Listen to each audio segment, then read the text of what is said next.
So I kind of messed up the agenda, I believe. I kind of did my superintendent's report first, so we are finished with 10.2.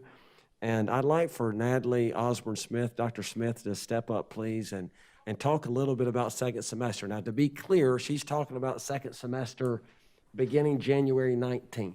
I address sort of the interim between now and then, but I wanted to shine a spotlight and a microscope and on what we're doing and the work that's going in to prepare for students on January 19th, because that has to continue no matter what happens. So, Dr. Smith, if you would please walk us through your second semester update, please. Sure. So, Madam Chair, Board, thank you for giving us a little time to kind of talk to you about where we are with scheduling and preparing schools for the entry of additional students in the face-to-face environment. We'll be discussing our survey results as well as the shifts we've been making to the schedule and to staffing this evening. So our commitment throughout this process has been to approach reentry purposefully, strategically, and intentionally. And that was to help us to maximize instructional time as well as to protect and keep our children and staff as safe as we can.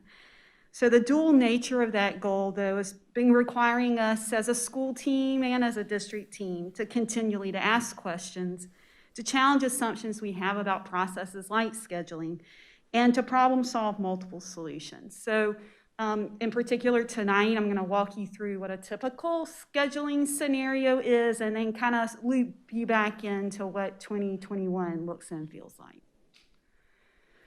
So in a typical school year, what would normally happen is that schools, human resources, and IT would work closely together to kind of go through this timeline to create a master schedule for a building. That work begins early in the spring semester and goes through most of the summer, with schedules being released around mid-August. That takes, in a good school year, where we're not redoing everything every 3 months, around 6 to 7 months to get it to its release stage. But as you know, because you keep seeing my face come up here and talk to you about schedules, we get to do this a couple of times. So it's been very different for us this year. In fact, by the end of the school year, we'll have done a full rebuild of a master schedule 3 times with an additional build of a new schedule for next year. So it's kind of 4 processes all together. So what normally takes 6 to 7 months, we're condensing into a handful of months multiple times throughout the school year. And that, I can tell you, is a daunting task. And tonight, what you'll be looking at specifically is the work we've been doing in the late fall time period. But before I dig into the details, you know, I always like to thank my team. So I just it was actually much bigger than what I've been saying before. So I want to thank school administrators, school counselors, and school records operators first for the work they've been doing to make schedules correct in PowerSchool. Also, our accountability office, human resources, communications, IT, and our team at the Online Learning Academy. They all are just putting in hours worth of work and unwavering effort to make scheduling happen. So I just wanted to give them a shout out. It truly is a team effort across the district to make all of those things happen by the end of the semester. So moving into this part, last time I came, I talked to you specifically about the survey, and so I wanted to give you an update about where we are with that. In October, we did send out that district-wide survey to find out what families would need for children second semester. And I'm highlighting this step because accountability, IT, and communication worked very closely with schools to get this information for us in a timely fashion. So whether it meant that we were sending survey links out multiple times, making personal phone calls to families, or sending letters home to families who had not responded, our schools really did make every effort they could to obtain the information from families that we needed to have in order to schedule children. So in fact, I want to give a shout out to families. They did an amazing job responding in a very timely fashion for us, which really has aided our work in doing this as quickly as we can. And so by the end of last week, we actually had 99% of our families respond to one form of our communication about schedules, which I'm just telling you, the change from August to now, that was amazing. So thank you to families for responding to us. So now, this is what it looks like. So I wanted to present the data to you in raw form so you really can understand the dramatic shift that we're seeing from fall to spring. In the fall, we had around 7,100 students scheduled in the Online Learning Academy program. This equated, depending on either grade band or which attendance zone you were in, somewhere between 25 to 30% of our students in the Online Learning Academy. For the spring semester, you can tell, though, that our Online Learning Academy enrollment has dramatically decreased, which we did expect that to happen, but it has greatly affected our numbers, of course, on the other side, in the face-to-face instruction and buildings. In fact, in the elementary schools alone, we have around a 10% increase in children who have selected to go to face-to-face instruction in the spring. Middle school is a 12% increase, and high school is actually our smallest increase, that's at 7%. So there is definitely unprecedented level and change in terms of the numbers of students going back and forth between the two environments between August and January, which really has made us have to think about the changes that we must make in order to serve students. We can't simply just kind of plop or slide them into our current schedule. There's just not the FTE or the sections available in the schedule that we have first semester to navigate that many children coming back face-to-face. So we're having to be a little flexible. Well, not a little. We're being very flexible and creative with the structures more than we ever have before. So the flexibility and choice for the model that we've offered families has truly affected our staffing in unprecedented, significant ways, both in the face-to-face and Online Learning Academy environment. So for instance, if there are a number of teachers who were assigned fully to Online Learning Academy in the fall, that based on numbers, we've had to reassign to face-to-face instruction to accommodate the numbers of children that need to come back into the school buildings. In addition, so that gives people back to face-to-face, but then that also affects LOOLA. So we've had to change sections there. We've condensed some, we've moved others to other periods, and we've had to assign teachers to different sections at times. So all of these decision points weren't made without intentional thinking about the data from that survey. It truly is based on what families need. And so I just wanted to make sure I mentioned that. Lastly, what we've noticed is that our teacher shortage at the local, state, and national level also has truly affected us and how we're having to pivot with our own staff. So luckily, we've found ways to investigate and leverage other means for staffing in second semester, which Mr. Stacy has already kind of discussed this evening. So staffing's just one piece though, right? So there's a lot of other wraparound supports and processes that come along with scheduling. This is just a small list of things that schools and district teams have been working on and adjusting as time goes on. For instance, I wanted to highlight one, the communication process for sharing schedules wasn't just make it visible in PowerSchool.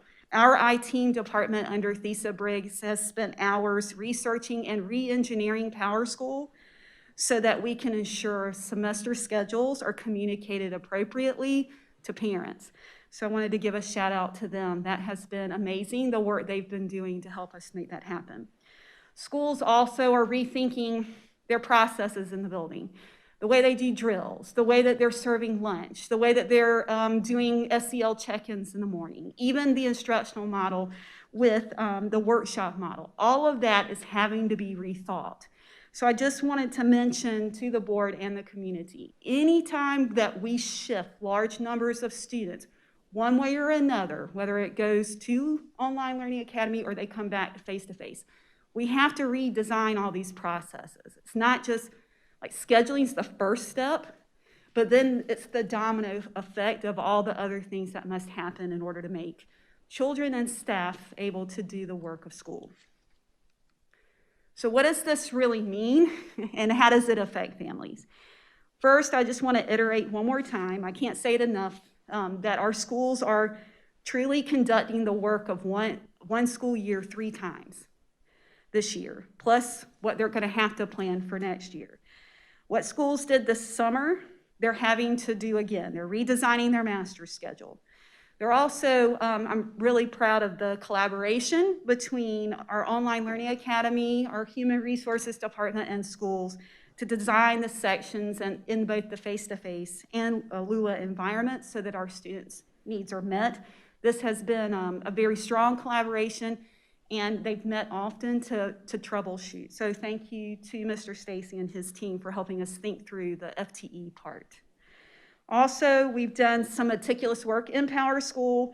Like I said before, we're condensing sections in both LOOLA and face-to-face. Sometimes we're moving sections around, and we are changing teachers if necessary. This is particularly true in the Online Learning Academy, when we've had close to 10% of our district's students moving back to face-to-face. That's going to make a big difference in how we staff the LOOLA program. So it's just important to note that schools are being intentional with these changes. They are truly taking students' needs, families' needs, and the school's needs into account. Keeping students safe while providing a high-quality instructional experience to children is their focus. So this means, though, that we're going to have to limit seats in some sections, and our typical flexibility for making changes mid-year, that's not going to be as flexible as it has been in the past, and that's okay. Our families are working with us. They've been wonderful, and our schools really are bending over backwards to do what they can to meet the needs of children. So I did want to talk lastly and to give you an update about the teacher changes that could be happening due to the shift. So at the elementary level, if a child has a homeroom teacher change, schools will be making multiple contacts with families between now and the start of the second semester. In fact, over the last week or so, our school administrators at the elementary level have been reaching out personally to families who will have a new teacher. The one thing I wanted to share with the board, however, is that they didn't give the teacher's name yet. They're still working through all the staffing, all the sections at the school level. That actual teacher name will be communicated to families in the winter, after winter break. However, we really felt it was important, particularly at the elementary level, that we gave caregivers a heads up about the potential change on the horizon so that we could partner with families in terms of preparing and supporting children for a change. So after winter break, elementary schools will finalize all the changes in PowerSchool. At that point, they will call families or make contact with families again and tell them who their teacher is going to be. And then their new teachers will begin to reach out to families and to children to welcome them to their class. So depending on what the circumstances for the change, some might be personal handwritten notes that they mail to students, some may be personal phone calls where they call caregivers or parents. So that's a process that the elementary team is working through, and we'll continue to make those calls and connections through the first part of January. So at the middle school level, it's a little different. Middle schools will be finalizing changes this week to schedules, and on Thursday, they're going to hand printed schedules to face-to-face students to take home. On Friday, schedules for our Online Learning Academy students, our current Online Learning Academy students, will be put in the mail. Our schools will reach out through School Messenger with the help of communications, help us design that communication, just to let parents know, hey, a schedule's coming home. So as a former middle school administrator, I knew stuff that I would give them would be in the bottom of the book bag, and we'd have to dig through it and find it. I know some of you know what I'm talking about. So sending a parent just a heads up, hey, it's coming, please look, that will be sent out by the end of the week. I just want to remind the board of what I said earlier. All of this is being done intentionally. and thoughtfully, particularly when we think about changes and disruptions to students' schedules. The focus is on safety, maximizing instructional time, and providing quality instruction. This is particularly true when we have changes in LOOLA, and we recognize that these changes may be difficult for students, especially our youngest learners, but our schools truly are committed to supporting children and families as we think through the transition to a new teacher or new classes. So finally, we have high school, and they will follow this process that you see listed here. They will be mailing home, well, it's really like a class list. It's not gonna be a full-out schedule like you would get at middle school by the end of the week. And the reason why we're doing that is because high school, depending on how students do at the end of the semester, we may have to adjust or shift schedules slightly to support students in getting graduation requirements. So they'll send home what's kind of looks like a class list. And at that point, parents, of course, can call, or caregivers, students can call and reach out to counselors if they have questions. I do want to make sure that the board and families know our focus for high school in particular is being diligent to ensure that that students are getting the requirements they need to graduate, because that is absolutely critical. Again, all of the spaces and schedule shifting is kind of a delicate balance depending on the numbers and whether we had teachers available for certain classes and sections. So again, I just can't tell you how much I appreciate the teams I've worked with. They are an unbelievable resource to our district. We have the best minds and hearts in the state to do this work. So if you have any questions, I'll be glad to answer them. Dr. Smith, I just want to mention, I appreciate you kind of highlighting all of the, I guess, the trickle-down effects of, it's not just classes, that kids moving from LOOLA back into the schools. My son is in 10th grade, and he's been in LOOLA this semester, and he's returning face-to-face. He doesn't have an ID. He's going to, and just even the little teeny nitty-gritty things that in a typical school year, you just happen without even thinking about it. Right. I mean, just something like small, like does the school know who he is? Right. But little things like that. So I appreciate the fact that your team has been so thorough and not only anticipated all of the situations and scenarios, but you have excellent solutions for all those things. So thank you very much. Thank you. Thank you. In regards to safety and stuff, what are the numbers looking like for class sizes for face-to-face versus class sizes for LOOLA? So it really depends on section. We have some, we have, Mike, you can probably help me. We're looking at secondary schools, trying to keep them in the mid-20s. And in elementary school, We're trying to get them at 23, 22 at the most. But I'm not going to. right, and it really depends. So what it depends on is staffing. So we have to cover sections of Online Learning Academy. Like, we have to do that. But we also need to do as much as we can, bringing as many teachers as we can back in the face-to-face environment to make those staffing ratios as close as we can. Again, that's why I said, like in secondary school, where I have the most scheduling experience, that would be where I would not normally cap a dance class at 18.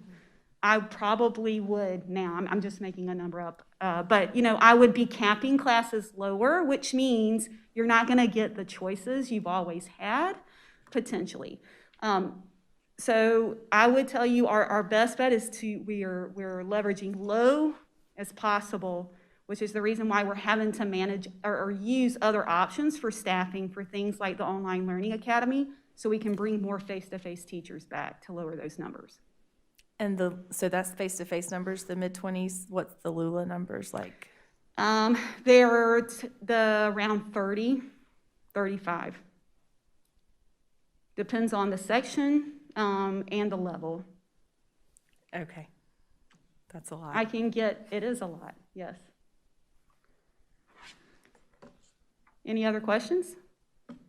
I would just add, our district prides itself on the diversity of the educational offering. And I think that's easier to do when the educational model, the staffing model, the student model is stable. And so, again, this is just one board member, but what I'm saying is I think we need to give you and team permission.